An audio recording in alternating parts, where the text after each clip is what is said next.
Hey there, lovely people. Welcome back to another Story Study Saturday. I'm Sammi, and I'm a writer who likes to learn about writing through reading and share what I learn with you. This week, I want to talk to you about It Ends With Us by Collen Hoover, who is apparently a really big, super popular author that I had never heard of prior to being in book-based social media. So that's a new one. I picked up this book because it was on, I saw it so often.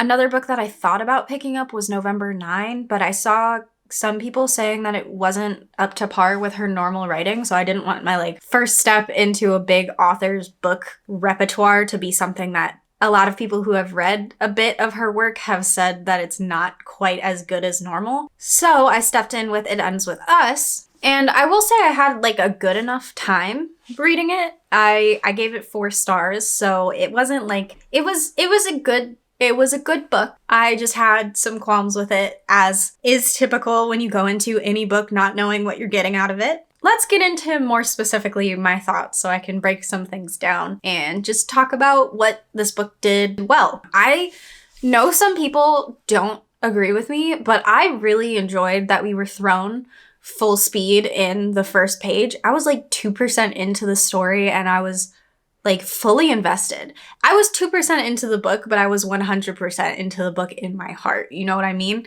So I was instantly drawn into what Lily's story was, because we start off with this amazing hook about how her father just died and she gave the most disastrous eulogy in the history of eulogies, or however it was described. It's just really, really great.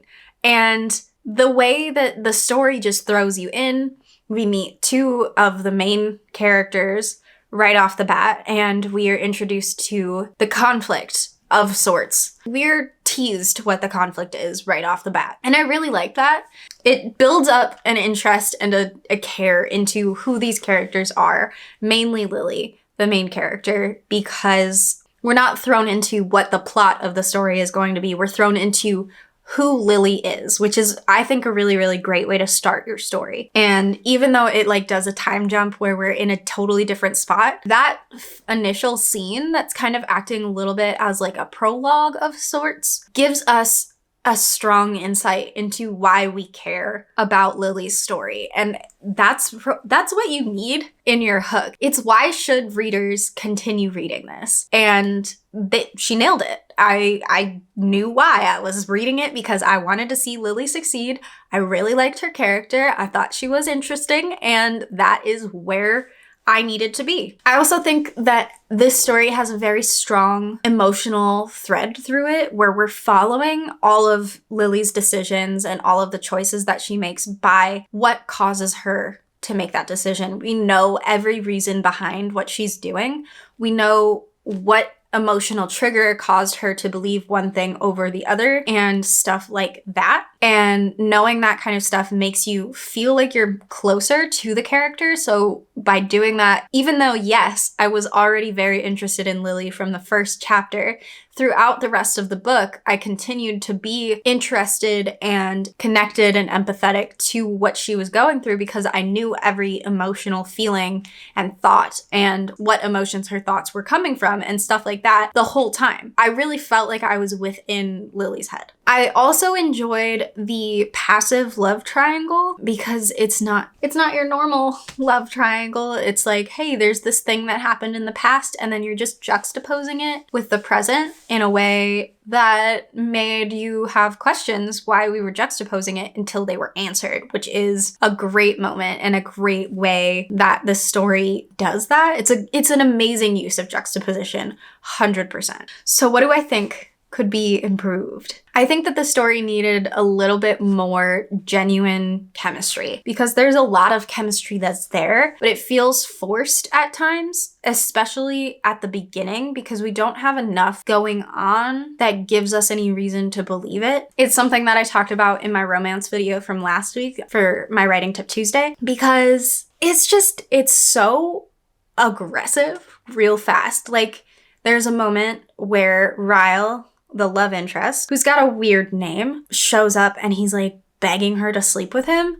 And we're like, okay, first of all, you've met twice. Why are you doing that? Who does that? That's really weird. That's a big no. That's like, he's out. 9 out of 10 women would be like, nah, not for me. And we don't have any motivation for why he's doing that. We're always from Lily's perspective. So from Lily's perspective, he looks absolutely insane. So why did we have that instead of just like allowing them to develop like a friendship or even encounter each other more than twice for him to be obsessed with her? It's weird. It's weird. And it's like, okay, we're supposed to think that he's really interested, but why would he be really interested? I know what you're trying to do and I don't like to be manipulated, Colleen. So that's one thing. I think it definitely needs a little bit more genuine chemistry at the beginning, because it just sort of seems like their relationship happened because it needed to happen for the plot, rather than their relationship happened because their relationship was meant to happen. So the next thing that I want to talk about as something to be improved is definitely a spoiler. So I've put time cards in. There should be like little breaks in the timeline down below that say like the end of the spoiler. So I'm going to say a spoiler here, but you can skip to the next part because I've made markers for it. But another thing I think can be improved is that I do not think that she needed to have a pregnancy. She didn't need to have a baby to learn her lesson. I don't think that that was necessary, but that's also stemming from the perspective of I don't know a single person who wants to have a baby. And that could be that I'm 23. Oh my gosh, no, I know one person, but they're not planning on it anytime soon. I know one person who's planning on having a baby at some point. And even though I am 23, I just feel like I know some people who are older than me who also don't want kids. And it just seems like I don't feel like you need to have a kid to be able to learn something. And that's kind of what it felt like making her have a kid made happen. It definitely felt like she wasn't going to be able to solve her problem if there were not an infant involved, which makes it so not empowering in any kind of way where the story could have been empowering. It still can be empowering if you're somebody who sees yourself as a mother someday, but I definitely don't. And by putting that power into the hands of an infant, it just took away so much of the story for me that, like, if she had made a decision before the kid was born on the situation that was the problem, then I probably would have more, like, respect for it. This is just something that the author wanted to do. It's something that would help the character in the future, something along those lines. But because she didn't make the decision until after the child was born, it lost all of the strength that it could have had from my perspective. So that is the end of my spoiler statement, and we are now gonna move on to what we can learn. There's other things that we can learn from the story that are like based on the things that I thought were working really well in my thoughts section, and a lot of those things are really easy to emulate, but I think that this story has a wider lesson in terms of conceptualizing your story rather than actually writing it, that we can learn not to stray away from heavy topics just because they're heavy topics, because this is surrounding a heavy topic for sure. And because of that, it's doing some heavy lifting, but at the same time, it's light and fluffy and humorous. And there's all of these things that are just parts of life that are happening alongside this heavy thing. If anything, this is a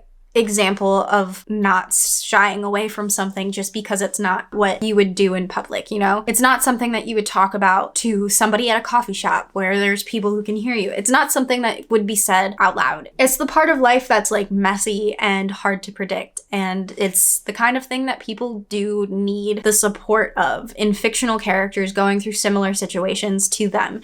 So don't shy away from heavy topics. And that's directly connected to my second improvement, was that this story has the potential to show a strength, and it shows a strength to a certain type of person who's going through a specific situation, and because of that, it's effective. And because it's targeting one person who needs this story, it's effective, because that one person will read the story and be able to be impacted by it because it's written for them. And that one person is actually probably like 1% of all of the people, where there's a lot more people who directly relate to it. If you write a story that is to help one one person. There are so many other people who will have something that they can relate to in that story. And because of that, you shouldn't shy away from those heavy topics. That is all I've got for you today on It Ends With Us by Colleen Hoover. I'm not sure, I'm gonna probably give her a little bit of time before I read another one of her books. So if you have any favorite CoHo books, leave them down in the comments. I'm happy to take recommendations. I'll probably give her a couple more chances before I read November 9 because people said it's not in her normal writing style. So I want to see some more things that are like her normal flair of storytelling before I decide whether or not I like her as an author. If you like this video, please leave a like. If you don't want to miss any of my uploads, hit that subscribe button. I'll be back here on Tuesday for a Writing Tip Tuesday.